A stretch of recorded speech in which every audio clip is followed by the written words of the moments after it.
right? He held on. That's what you want.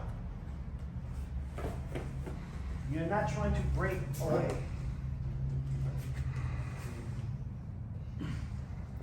Right? So my goal is to never let his grip change. If this starts to happen, I've lost connection.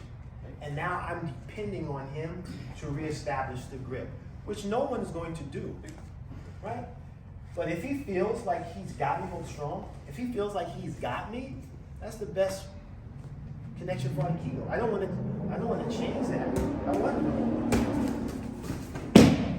You understand? I want him to hold. It's not about taking away. He grabs, right? And I don't do anything with this feeling. My drop is all through here. Has nothing to do with me trying to force his hand down. Okay? Touch the ground with his hand. Right?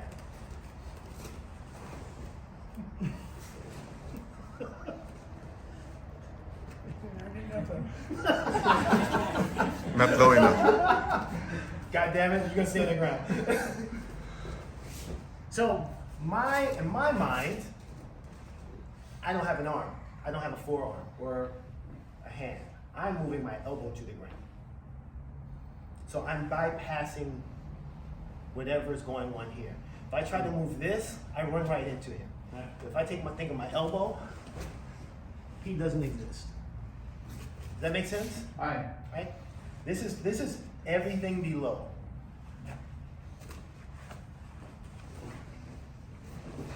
So all I'm doing is moving all this. He's holding on to that. But there's no feeling here. So it doesn't, he has nothing to clench onto. Yes. Okay? This is the same thing.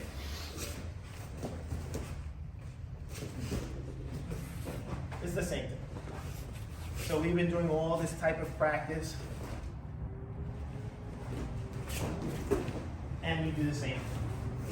Now, make life easy.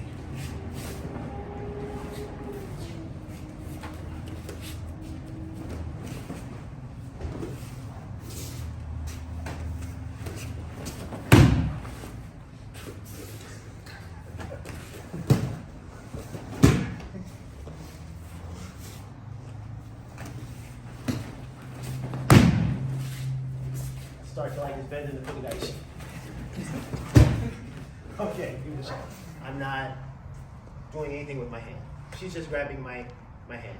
What I'm doing is this, right? So there's an anchor. This is the chain, right? And then I'm dropping the weight, right? And that's it. So if you're trying to do your technique like this, it's going to be difficult, especially because she's up. So you have to stretch them. You have to compromise the balance. Yes. Sometimes you guys are like almost there and then you speed up. So you're overrunning the technique. Okay? You have, like, if I break her balance and I do something, it's too fast. I have to kind of wait, string it out. Okay? Okay? Yes. Right.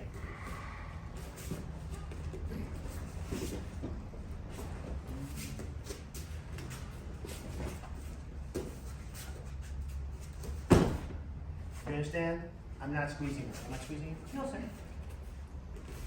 I'm just.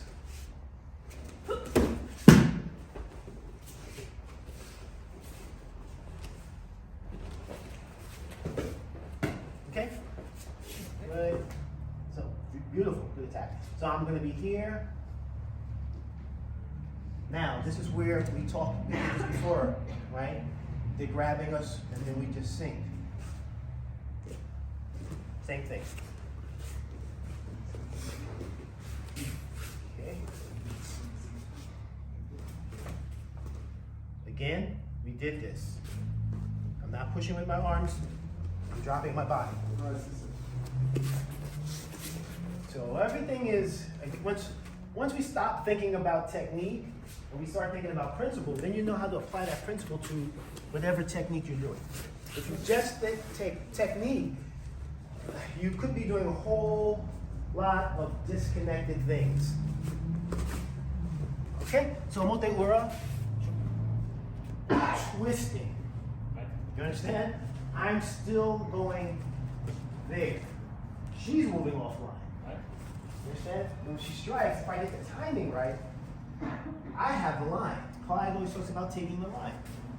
Right? It's not she strikes, now I change the line and do something else. No. So we talk about timing. My timing is good. The strike will be less powerful. Right? But for Alex, because he's tall, I can't meet him at the same point. So I let him come down with soft hands and absorb it. And then I roll. And so you have to know, you can't just always say it's always this way, it's always that way. You teach beginners a certain way to get them, there's a blueprint, get them in the ballpark. Fifth cue, fourth cue. Third cue, you start to tailor it to that person, right? It just so happens, fifth cue was with Irv Sensei. So Irv's all big. I can do it. I can try to copy it, but I couldn't do it. By the time I got to fourth cue, I was in DC and Taguchi Sensei. So I could look at him and say, okay, we're about the same build. So it just worked for me. So even though I'm shorter than some of you guys, you have to tailor it to you. Where I might bring things down, you guys are big, you can cut out. You understand? Bill is tall, but he still cuts down. Dave is tall, he still cuts down. So you have to see what works for you.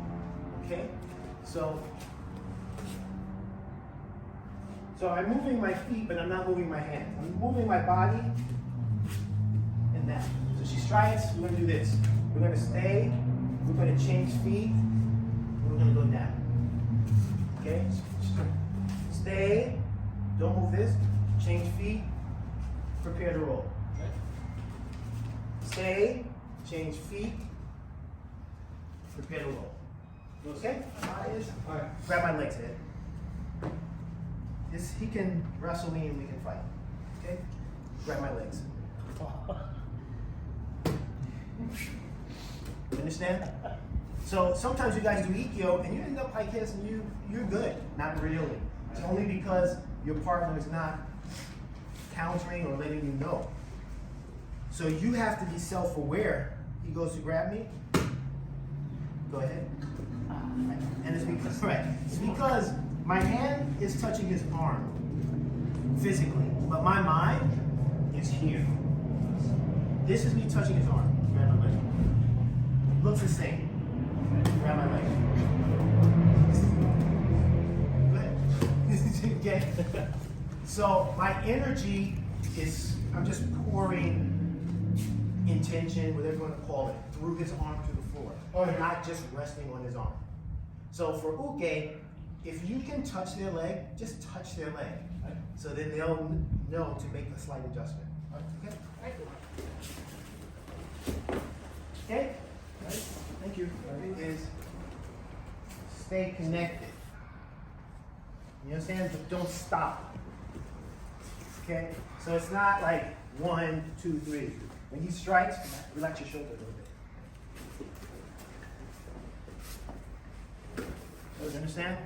So just like when we talk about ukimi, when someone's throwing us, you want to just be able to stay connected as long as possible.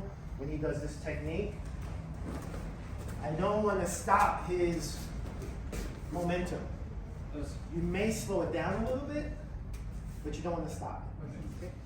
Sometimes I see something like this. Somehow this leg is back. And then There's a lot of space here for her to count. Not good for me. So I learned, actually when Indo was here, that's when the light went in DC, that's when the light went off, because basically Coach Nagi he was doing stuff like this. Yeah. I didn't scream. I wanted to, but I didn't scream. But he was getting a little bit more of that hip in there. And so that leg has to be forward. All right. Okay?